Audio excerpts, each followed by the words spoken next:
మా ఆయన ఈరోజు గ్రూప్ 2 మెయిన్స్ ఎగ్జామ్ రాయడానికి వెళ్తున్నారండి. మీలో ఎంతమంది ఈరోజు గ్రూప్ 2 మెయిన్స్ ఎగ్జామ్ రాసారో, ఎలా రాసారో నాకు కామెంట్ చేయండి. నిన్నటి వరకు లేదని చెప్పిన ఎగ్జామ్ నైట్‌కి ఉంది అని మళ్ళీ మాకు న్యూస్ స్క్రోలింగ్ వచ్చింది. సో, మా హస్బెండ్ ముందు నుంచే హాల్ టికెట్ డౌన్‌లోడ్ చేసి పెట్టుకున్నాడనుకోండి. చూడండి ఎంత ఎగ్జామ్ టెన్షన్‌లో కూడా ఏం రాసాడో. చూడండి, చూడండి దగ్గరగా చూడండి. చోటు అని నా పేరే. నన్ను తలుచుకొని పోవడం మంచి దీవెనలు హస్బెండ్‌కి. సో, అలా వెళ్తూ వెళ్తూ మేము వెళ్ళే దారిలో టిఫిన్ చేశామండి. టిఫిన్ చేసి మేము సెంటర్‌కెళ్ళాము.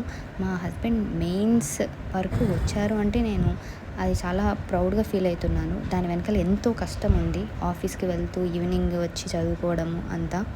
అక్కడే విన్ అయిపోయాడు మా హస్బెండ్. ఇక్కడ ఒక బోర్డ్ పెట్టారు. అక్కడ చూసుకొని రూమ్‌కి వెళ్ళాలి మనము. ఆల్ ది వెరీ బెస్ట్ అండి అందరికీ. ఎలా రాసారో మరి కామెంట్ చేయండి. బాయ్.